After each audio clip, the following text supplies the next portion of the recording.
తెలుగు నటులలో శ్రీ విష్ణుది ప్రత్యేకమైన దారి. సరికొత్త కాన్సెప్ట్ తో వచ్చి ప్రేక్షకుల్ని అలరిస్తున్నారు. సామాజిక వర్గమున ఓం భీమ్ బుష్ వంటి చిత్రాలతో హిట్ ట్రాక్ లోకి వచ్చారు. ఇప్పుడు స్వాగ్ అంటూ మరో సరికొత్త కాన్సెప్ట్ తో వచ్చారు. హసిద్ గోలి దర్శకత్వంలో వచ్చిన ఈ చిత్రానికి పీపుల్ మీడియా ఫ్యాక్టరీ పతాకంపై టీజీ విశ్వప్రసాద్ నిర్మించారు. రీతు వర్మ శ్రీ విష్ణు సరసన నటించారు. అన్ని కార్యక్రమాలు పూర్తి చేసుకున్న ఈ సినిమా ఈ రోజు ప్రేక్షకుల ముందుకు వచ్చింది. ఈ చిత్రం ఎలా ఉందో ఇప్పుడు రివ్యూలో మనం చూద్దాం.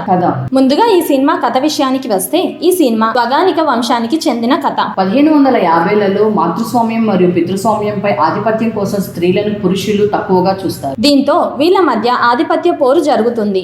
భవభూతి మహారాజుగా శ్రీ విష్ణు తన భార్యగా రీతు వర్మని తన గుప్పెట్లో పెట్టుకోవడానికి పథకం వేస్తాడు. చివరికి శ్రీ విష్ణు అనుకున్నది సాధిస్తాడు. ఇక నుంచి రాజ్యంలో స్త్రీలందరూ శ్రీ విష్ణు ఆధీనంలో ఉంటారు. పురుషుల పెత్తనం చేయాలని మరియు స్త్రీలు పురుషులకు సేవ చేయాలని ఆయన ఆర్డర్స్ వేస్తారు. అదే పద్ధతిలో తన రాజ్యంలో ఒక నపుంసకుణ్ణి చంపి తన రాజ్యంలో అలాంటి వ్యక్తులు ఉండకూడదని నిర్ణయించుకుంటాడు. కానీ తరువాతి తరంలో యాభూతిగా శ్రీ విష్ణుకి వరుస కుమార్తెలు పుడతారు. తరువాత అబ్బాయిలు కమలలుగా జన్మిస్తారు. కానీ అతని స్నేహితుడైన సునీల్ కి మగపిల్లలు లేరు. కాబట్టి అతను తన ఇద్దరి పిల్లలలో ఒకరిని దానమిస్తాడు. వారిలో ఒకరు నపుంసకుడు అని తర్వాత తెలుస్తుంది. మరోవైపు సునీల్ తన కొడుకును తీసుకొని మరొక చోటకి వెళ్లిపోతాడు. సునీల్ దగ్గర పెరిగిన భవభూతి ఒక పెద్ద భయంకర కిరాతకుడు అవుతాడు. ఇంకోవైపు నపుంస కొడుకుని వదిలేసి యాభూతి వెళ్లిపోతాడు. ఆ తర్వాత ఏం జరిగింది, చివరికి వీళ్ళిద్దరూ కలిశారా లేదా అనే విషయాలు తెలియాలంటే ఈ సినిమా ఖచ్చితంగా చూడవలసిందే. ఎలా ఉందంటే, హసిద్ గోలి గతంలో శ్రీ విష్ణుతో రాజరాజ చోళ అనే చిత్రాన్ని తీశారు. తన మొదటి సినిమా విజయం సాధించడంతో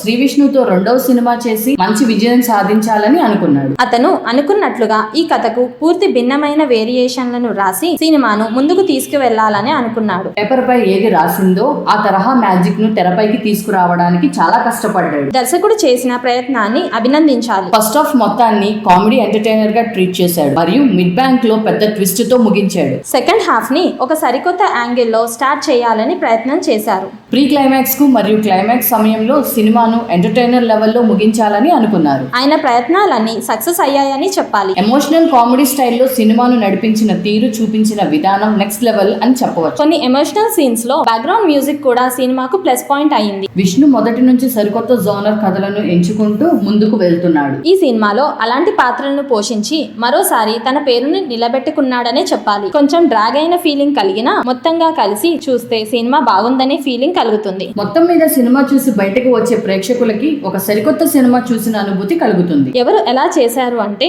నటీనటుల పెర్ఫార్మెన్స్ విషయానికి వస్తే విష్ణు ఈ సినిమాను మొదటి నుంచి చివరి వరకు తన భుజాలపై వేసుకున్నాడు. 4 పాత్రల్లో కనిపించి మొదటి నుంచి తనదైన శైలిలో మెప్పించే ప్రయత్నం చేశాడు. ఇక్కడ విజయం సాధించాడనే చెప్పాలి. డిఫరెంట్ బాడీ లాంగ్వేజ్ తో అతని కామెడీ ప్రేక్షకుల్ని విపరీతంగా నవ్విస్తుంది. మొదటి నుంచి ఆయన నటిస్తున్న సినిమాలే కాకుండా ఈ సినిమా అతనికి డిఫరెంట్ లుక్ ని తీసుకొచ్చింది. ఇక హీరోయిన్ గా చేసిన రీతు వర్మ ఒక సరికొత్త క్యారెక్టర్ లో నటించి మెప్పించింది. మిగిలిన నటీనటులు తమ పరిధి మేరకు నటించి మెప్పించారు. ఇక టెక్నికల్ విషయానికి వస్తే బ్యాక్గ్రౌండ్ మ్యూజిక్ ఈ సినిమాకి ప్రాణం పోసింది అనుకోవచ్చు. నిర్మాణ విలువలు పీపుల్ మీడియా ఫ్యాక్టరీ వారి స్థాయికి తగ్గట్టు ఉన్నాయి. సినిమాటోగ్రఫీ చాలా రిచ్ గా ఉంది. చివరి మాట, ఇక ఈ వీకెండ్ లో ఫ్యామిలీతో కలిసి సినిమా చూడాలనుకునే వారెవరైనా ఈ సినిమాని ఎంజాయ్ చేయవచ్చు.